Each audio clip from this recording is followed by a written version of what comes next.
Hi friends, இன்னைக்கு நம்ம சேனல்ல குழந்தைகளுக்கு கொடுக்கக்கூடிய ஹெல்த்தியான பால் எப்படி செய்யறதுன்னு பார்க்கலாம்.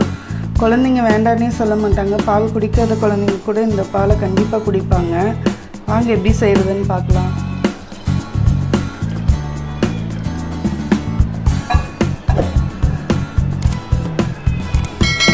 பால் நல்லா காயிட்டோம். நான் இப்போ ஒரு 1/4 லிட்டர் பசும்பால் எடுத்திருக்கேன். என்னோட 2 பசங்களுக்கு தகுந்த மாதிரி எடுத்திருக்கேன். பால் நல்லா காய்ச்சிக்கோங்க.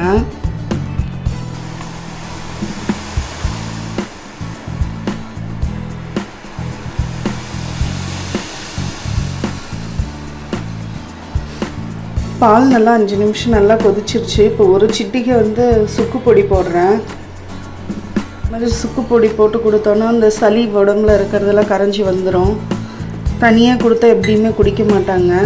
அதனால் இந்த மாதிரி சேர்த்து கொடுத்தோன்னா குடிச்சிக்குவாங்க. நம்ம ஒரு சிட்டிகை சுக்கு பொடி போட்டு கொதிச்சிருச்சு. இப்போ நம்ம ஏலக்காய் சேர்த்துக்கலாம். ஏலக்காய் சேர்த்து ரொம்ப நேரம் கொதிக்க தேவையில்ல. ஒரு 2 கொதி வந்தோடனே நம்ம இறக்கி வடிகட்டிக்கலாம்.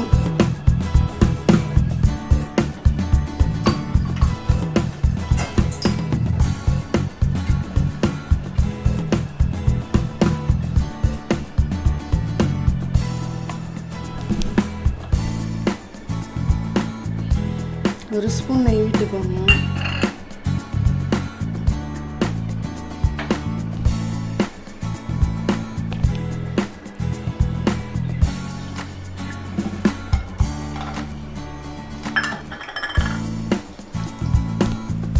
முந்திரி, திராட்சை, பாதாமும் சேர்த்துக்கோங்க.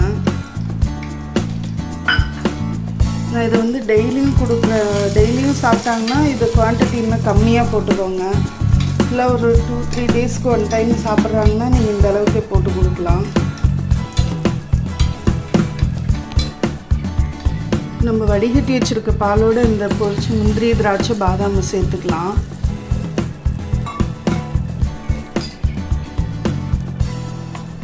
அதனோட நீங்கள் 2 ஸ்பூன் நாட்டு சர்க்கரை சேர்த்துக்கோங்க.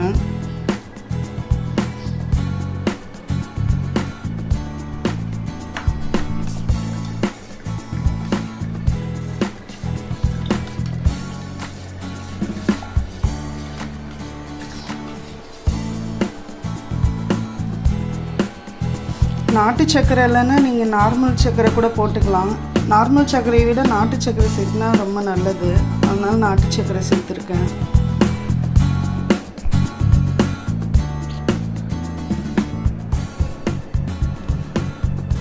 சுவையான பால் ரெடி ஆகிடுச்சு. குழந்தைங்களுக்கு இந்த மாதிரி செஞ்சு கொடுங்க. கண்டிப்பாக சாப்பிடுவாங்க. டேஸ்ட்டாக இருக்கும். நெய் சேர்த்துறதுனால ஒன்றும் கொலஸ்ட்ரால் எல்லாம் கிடையாது. நீங்கள் சேர்த்து கொடுக்கலாம். இந்த வீட்டில் செஞ்சு பாருங்கள். என்னோடய வீடியோ பாருங்கள், லைக் பண்ணுங்கள், ஷேர் பண்ணுங்கள், சப்ஸ்கிரைப் பண்ணுங்கள் சேனலை. தேங்க்யூ.